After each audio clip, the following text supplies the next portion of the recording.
Taoiseach Frank MacDonald in the Irish Times recently outlined the continuing dominance of spending and resource concentration in Dublin and the surrounds. It is to the detriment of Ireland's other regions, he says. To quote, "We are sleepwalking our way towards a deeply dysfunctional, inequitable and unbalanced Ireland." The allocation of capital resources to Waterford is a clear reflection of that image.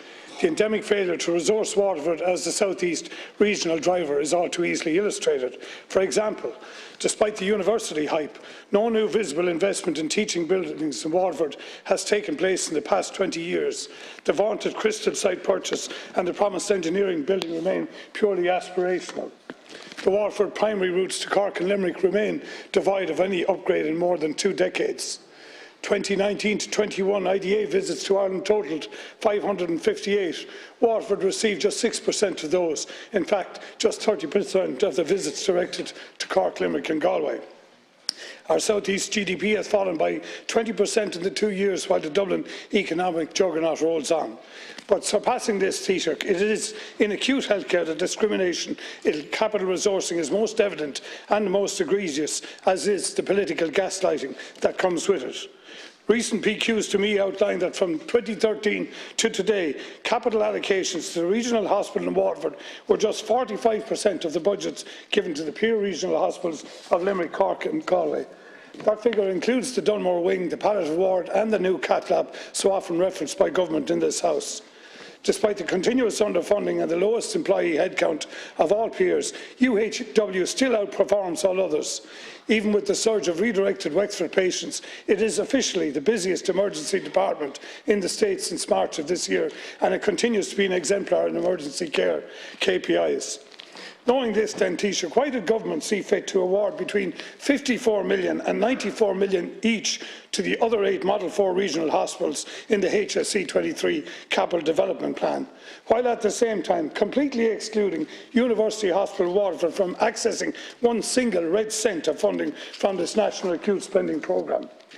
Could this be because Waterford lacks the cabinet seat required to drive investment along the VIP lane reserved for your minister's pet projects, Taoiseach? And if that is not the case, understanding the 10 years of discriminatory spending injustice I have laid out, which is evidenced by parliamentary responses and the research of Frank MacDonald and many other economists, can you outline, Taoiseach, why are spending decisions for us in Waterford always wrong, while those for you and your cabinet colleagues are always right? Thanks, Deputy.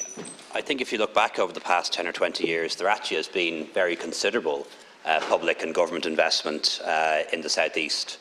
There's the motorway to Waterford, the new Ross Road, the Enniscorthy bypass, the Viking Triangle, the Waterford Greenway, or rather the Dacia Greenway, the new long-promised Technological University of the South East is now a reality, major port investments in Belleville and a major one about to happen in Rosslare, money offered to the airport in Waterford for its further expansion, the North Quays investment, a huge investment to transform Waterford City and allow it to grow and to grow in a compact and sustainable manner, and also the Abbey Quarter in Kilkenny, and huge amounts of IDA investments in Wexford, in Waterford and in Kilkenny. So, I do definitely think that there has been a lot of government investment in the region.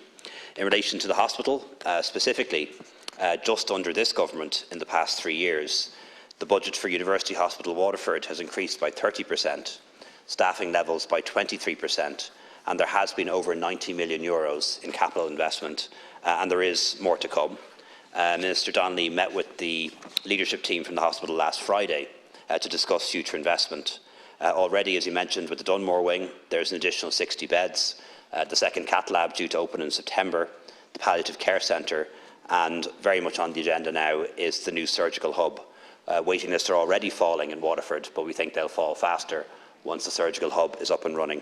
And as you rightly pointed out, notwithstanding the enormous additional pressure because of Wexford being closed temporarily, the emergency department is still performing relatively well. So a lot more investment in the pipeline, and I'm determined to do anything I can to help push that through.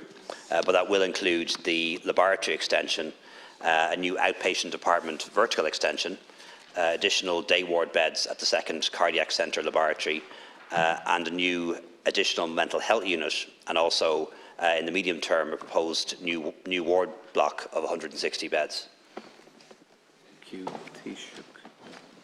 Taoiseach, the figures are stark regarding the underfunding to the region, but in relation to the hospital, I would remind you that despite the increases in revenue that you've outlined to the operating budget and the grants of capital, it is still the least resourced of all the 9 Model 4s in the country, and yet it is the busiest emergency department in the country since March of this year. And if you look at the investment that you've now given in the 2023 Capital Development Plan, the allocation to Waterford is going to represent less than 1/3 of the monies given to University Hospital Galway, Cork and Limerick in an 11-year period.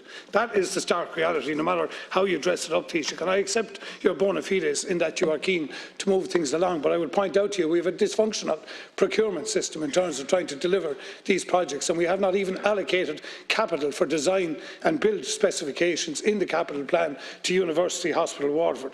So I think what I would say to you is we have RTE in the Oireachtas here at the moment talking about dysfunction and shining a light and getting new levels of governance. And Taoiseach, I honestly believe we need to start looking at the Department of Health and HSE in terms of the inequitable allocation of resources that are given to Waterford in the South East. Thank you. Taoiseach. Thanks. Thanks very much, Deputy, for your question. Since 2020, as I mentioned earlier, what I meant to say, Deputy, is I have the benefit as Taoiseach and as a former Health Minister of visiting hospitals regularly, something I make a point of doing. Was in Castlebar recently, was in Waterford not too long ago, have been to Limerick many times. Almost every hospital our region makes the case to say that they're the most underfunded. They can't all be right. It's often about the way it's calculated, and people will calculate things in a different and particular way.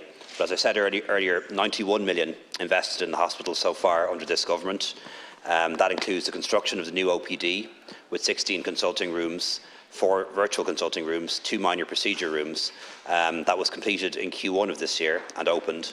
And in the pipeline is the lab extension, the OPD extension, the additional day beds for the cath lab, which are crucially important, as you'll agree, and then beyond that, the new adult mental health unit and the new ward block. And I'm determined to get those projects moving. I have sought from the Department of Health a list of projects that are shovel ready, that have planning permission, that could go to tender.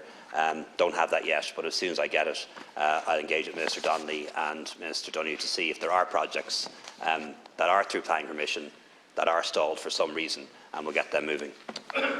Thank you, Taoiseach. That concludes leaders' questions for today. Just before going to order of business, Taoiseach, I believe you have a brief comment to make. Yeah, just very briefly, Cancor, I just wanted to record in the House the sad passing of a former member, Ben Briscoe TD, somebody who would have been known to many of us down the years, served as a TD for Dublin and also as Lord Mayor in 1988 for the wonderful Dublin Millennium Year. He'll be sadly missed by his friends and colleagues and of course by the wider Fianna Fáil party. He gave a lifetime of service to politics and to Dublin, and for that we are grateful. Thank you, Taoiseach. Hopefully